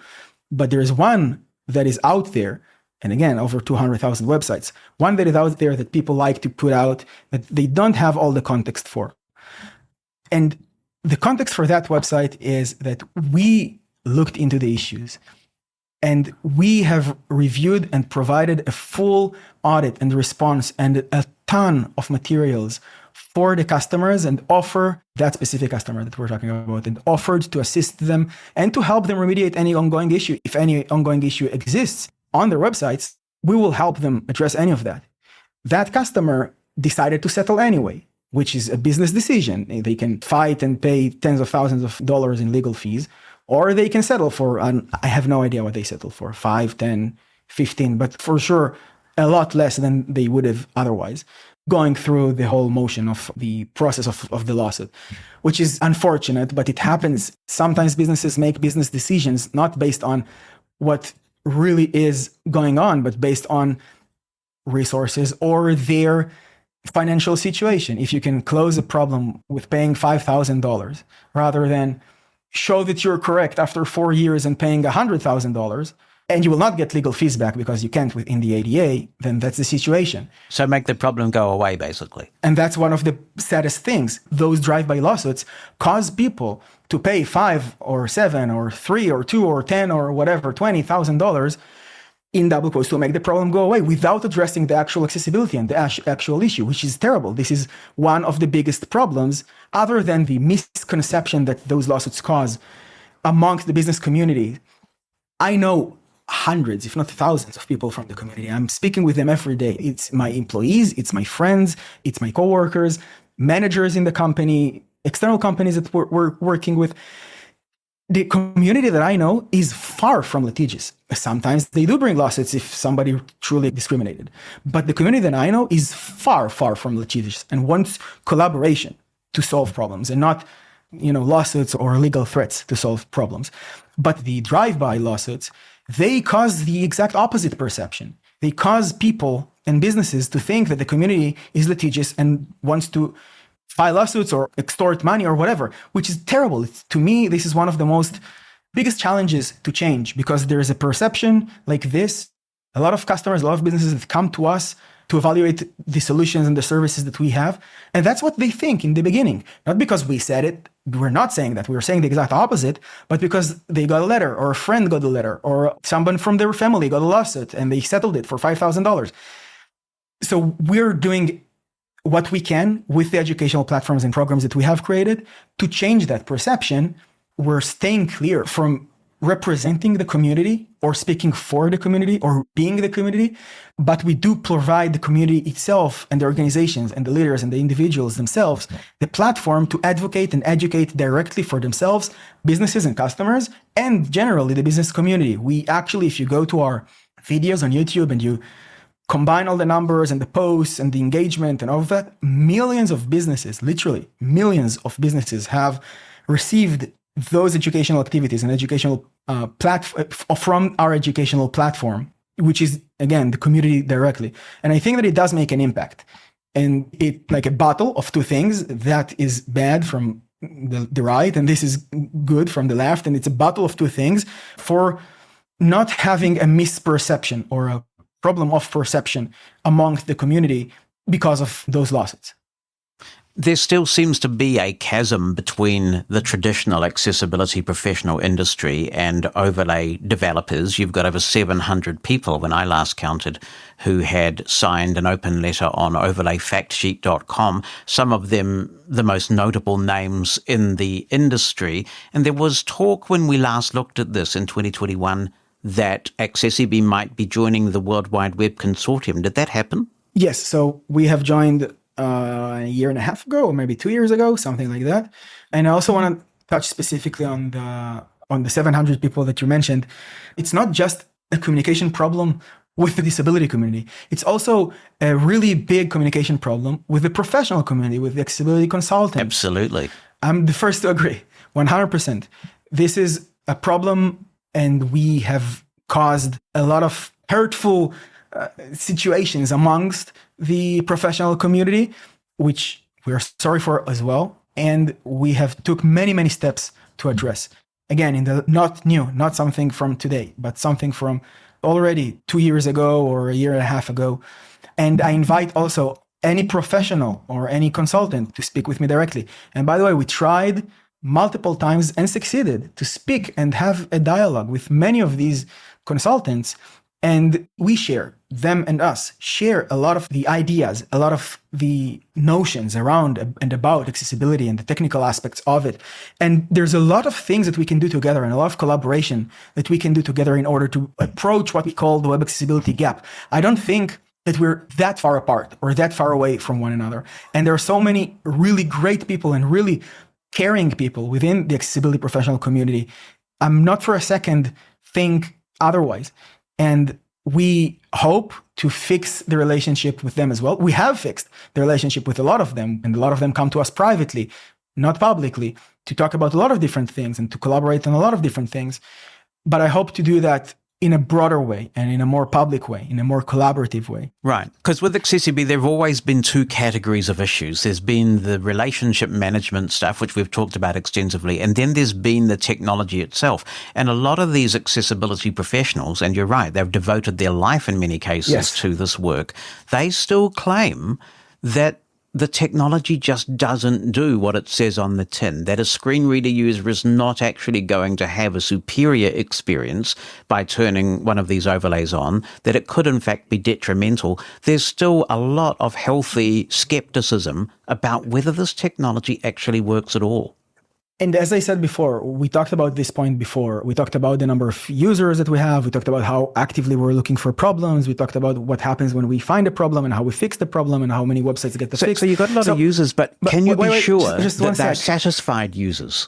Just one sec. I agree with you 100% that there are still concerns amongst the professional community out there. And I'm not saying for a second the concerns are not legit. Quite the opposite, and very much the opposite. I want to talk about those concerns. I want to talk about issues that they raise and that they find. And I want to speak with them and have a collaborative discussion with as many people that want to do that as I can. I'm not for a second dismissing any of their concerns or any of the problems that they raise, and I value their opinion. I don't think that it's true that the technology doesn't work and that will never work and that it can't work. I don't think that it is the case. And from the community members that I'm collaborating with on a daily basis, the major concerns that they have, even if the technology is 100% perfect, amazing, you don't need to do anything else, which we do not advocate for. By the way, as I said before, it's not what we think that you should do. But let's say, for the sake of the discussion, that's the case. Even then, there's another problem that happens. Because if businesses are able to very, very quickly remediate their website, while the website itself, and not only that I share this concern, it's inside of me. If that happens, then the internet, which every business has a website today, the internet could be the gateway for businesses or for the community to advocate and teach and educate businesses about the importance of inclusion in other aspects of their business regarding accessibility and regarding disabilities, not just their website. It's just a gateway because everybody has a website. 20 years ago, 10 years ago, everybody had a store. It's not the case anymore. Today, it's a website. And if you put minimal effort into your website's accessibility, then you will not know and you will not encounter the education that you need to address accessibility in other part of your business and other business practices, which I share 100%.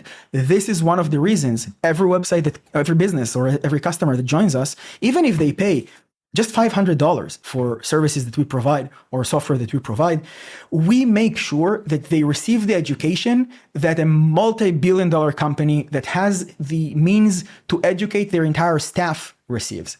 And the way that we do that is by the educational programs that we run for onboarding new customers or existing customers. The educational aspect of the community from the community that I talked about before, and a lot of other things through activities like webinars, activities like events, activities like posts and collaborative posts and videos and shared content and all of those things. Because it's important for us that a business, even if it's a 2-people business, they will still receive enough education and will understand the importance of inclusion. So they want to implement accessibility practices in other aspects of their business, whether that this is when they evaluate the third employees, maybe that employee has a mobility disability and they think that it might be a problem. No, it's not going to be a problem. Or if they have a low vision, so they take those things into consideration.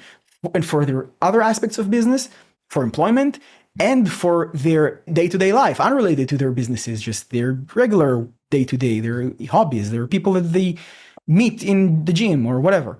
So I share that concern. And this is how we mitigate or, not mitigate, but address this concern. We have had a very detailed discussion, and I appreciate that. And I wonder if there's a way for people to reach out if they want to continue the discussion with you and offer some feedback. Yes, of course. So you can reach out to me directly, ekshir@accessibe.com. The email is also in the Braille Monitor letter, which you can reach through our Facebook or Twitter or our LinkedIn or any of the platforms. My email is there as well. So open and happy to hear from anyone. And you'll be coming to NFB, I understand. Yes, I will be speaking in the convention. Yes. I received the opportunity to address the community directly from President Ricobono, and I'm very grateful and happy to have that opportunity. He really helped us, or this opportunity is really helping us, I think, to show who we truly are and what we really are about. Well, as I say, this has been a very frank discussion. I appreciate your candor and your time, and thank you very much for coming on the podcast. Thank you very much, Jonathan, for having me. It was a great discussion. Transcripts of Living Blindfully are brought to you by Pneuma Solutions, a global leader in accessible cloud technologies. On the web at pneumasolutions.com. That's PNEUMA Solutions.com. Hi, Jonathan and fellow listeners. To be honest, I'm a bit surprised to hear you ask the question whether we still do need Bookshare and whether it is justified that we have access to literature through Bookshare. Because I think we do absolutely need it. Yes, we can buy books nowadays which are more or less accessible. More accessible probably if it's fiction, less accessible or less so if it's special areas in non-fiction. And so I think there's a place for accessible books. Yes, we can buy books, but sighted people have public libraries and they have easier access than we do to public libraries. For example, I'm not sure what the state of affairs is now, but if I wanted to borrow books from our public libraries online, I had a hard time doing so because the software that I would need to access those books wasn't very accessible. Software, Bookshare, there's different software clients that you can use to read Bookshare books. And of course, that is accessible. For example, I really appreciate Bookshare since I went back to school because I find lots of specialist books that I can use for my degree on Bookshare. And it's a lot easier for me to get them through Bookshare than it would be to get them through my university library.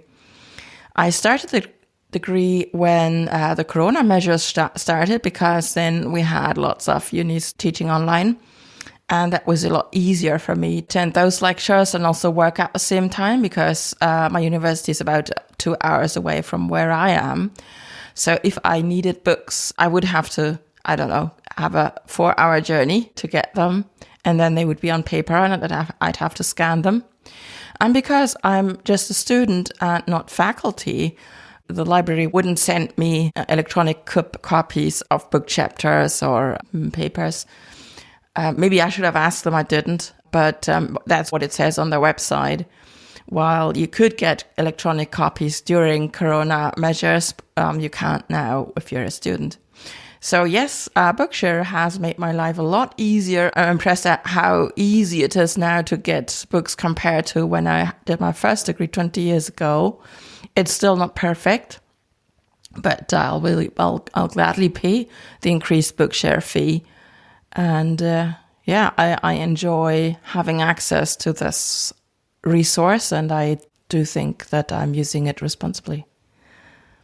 Yeah, and as always, thanks for the great show and for the work you're putting into it. And I think evolving to living blindfully was a great move, and I'm glad you've found a way to keep the podcast up sustainably. Thank you. That's Sandra from Germany. And you identified several very compelling use cases for life as it is today regarding why Bookshare is still important. And in the process, I think you've also highlighted what for me are some of the concerns about this approach. I mean, I believe strongly that it's a human right that we be able to access information on equal terms. I'm just concerned about the idea that a service like Bookshare makes equal access and equitable access to information someone else's problem, that publishers, universities, libraries all around the world can forget about us because they think there's some special organization that's taking care of this problem. I see many universities really struggling still to properly accommodate disabled people.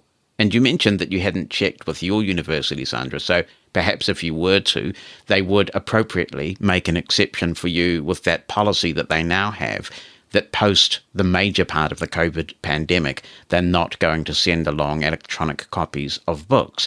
Obviously, all of these books these days are starting electronically. They're all being written in a word processor somewhere. So to me, it's absolutely important that they be rendered in an accessible format. And when that happens, do we really have the right to say that we ought to be able to pay a yearly fee for all the books you can eat, which is an extremely generous situation? If we want to be treated on equal terms with the sighted, then I think we always have to question these very favourable provisions and make sure that there's actually still a strong philosophical justification for them, so that we're not just continuing to enjoy some sort of perk on the grounds of blindness that is historical. And you have highlighted, Sandra, some really good use cases. The one that resonates with me strongly is the public library one, because every quarter I pay our rates, they're called here. They're often called local taxes, and they've been increasing at a very scary rate. And while I can use Libby and you can borrow certain media from the library, unquestionably there are many, many books in that library that I pay to be able to access that I can't access unless I scan them. And that is a time-consuming process. Not everybody has scanning technology, and nor should they have to in order to access accessible information. That does make me think, though, why isn't my local city council, who I pay the rates to, the local taxes to, paying my Bookshare subscription, given that I'm paying the same local taxes as everybody else, but I'm not getting the same variety of information that other people who pay those local taxes are getting? I do think, though, that there comes a point at which the library analogy breaks down, because you have to give the books back when you borrow them from a library. Even if you borrow something through Libby, you have them for a period of time, and then you have to return them. With Bookshare, you can pay a yearly fee, and they're not encrypted in any way. Don't get me wrong, I'm not suggesting they should be. DRM is a hassle, but you can keep them as much as you want, and you can get quite a major book collection there. You also don't have to join the queue for a popular book, so if a bestseller comes out today, you might have to wait your turn at the public library to get that book, but you can grab that book for free once you've paid your membership fee from Bookshare, and you can keep it if you want to. So the terms are very favorable, and keep in mind that that particular kind of book, that bestseller, might be available in an accessible format from Kindle or Apple Books or any of the other commercial book vendors right away.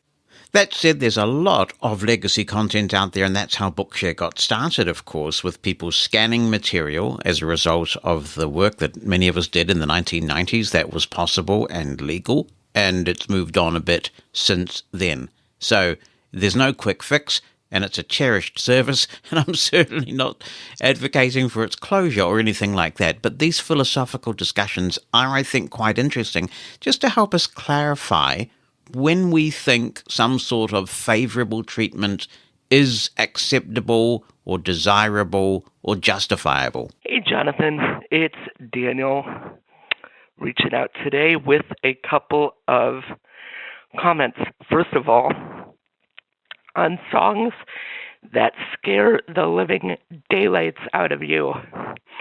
When I was a little boy, Smoke on the Water used to do it to me, particularly the opening guitar riff. I don't know why, but it always gave me the creeps. So yeah, Smoke on the Water. How's that? Secondly, real quick on Bookshare. I stopped using Bookshare after I graduated high school, and that was a free membership which was given to me because I was a student. So I no longer use Bookshare. I actually use Bard for my books, and I use them for both web braille as well as for audio. I actually enjoy it way more than I ever enjoyed my Bookshare membership. So, yeah, I'm not sad to not be with Bookshare anymore. I'm very happy with Bard, and that's the way to go for me. Thank you, Daniel. Oops, sorry, not sorry. Hey, Jonathan, Jess Smith here, a proud blind musician. But I wanted to talk about episode 231 of your Living Blindfully podcast and Bookshare. I agree with you. Bookshare needs to keep its lights on and its costs going. And also, you asked the question that I've asked for a while. With the proliferation of all this material with iBooks and Kindle and Audible and all that, what is our justification for keeping Bookshare going? The only justification that I see for keeping Bookshare going, I'm sorry to say, and I don't mean to be discriminatory, but for people that are elderly, in their 70s, maybe 80s, that are blind, and who just can't or won't come to grips with this technology. They maybe grew up in an era where the Kurzweil reading machine was around and Kurzweil 1000 and all that, which is still going on, by the way, I guess. The Kurzweil 1000 is. But really, that's the only reason I see Bookshare really staying viable for people like that. Not everybody has access or wants to have access to the iPhone, the iPad, the Mac, and all that stuff. So if they want to be tethered to their computer all the time and just want to read books, that's the only reason I see Bookshare still being viable in 2023 and beyond that. There's been a bit of discussion on this topic on Mastodon, and if you would like to follow Living Blindfully on Mastodon, then make sure you follow podcast at livingblindfully.social. That's podcast at livingblindfully.social. You can mention that account and participate in the conversation there. Lynette in Canada says, my answer to your question about Bookshare still being a relevant service is that, although I do subscribe to Kindle Unlimited and I also buy Apple Books, I prefer a DRM-free option. Voice Dream Reader is my favorite reading app, and I will always use that if I have a choice. While Brian Harkin says, as I see it, there are at least 2 points of justification for Bookshare over other methods of access to books via mainstream resources. 1. Again, it comes back to this whole issue of reading a book on the device you choose.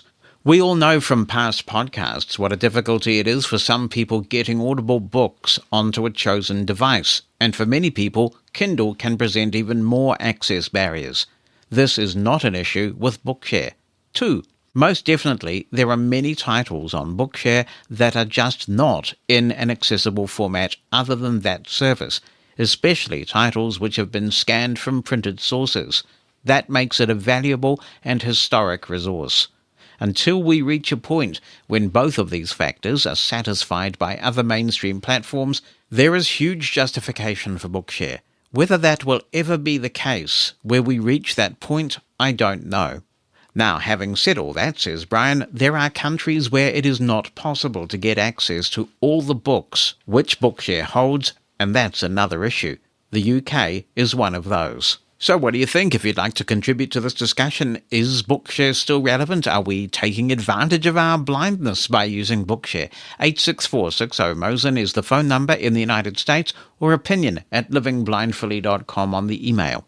In the meantime, I'm off into the wilderness for at least a couple of days until we do the WWDC Living Blindfully special. Looking forward to that already. Thank you for listening, and remember that when you're out there with your guide dog, you've harnessed success, and with your cane, you're able.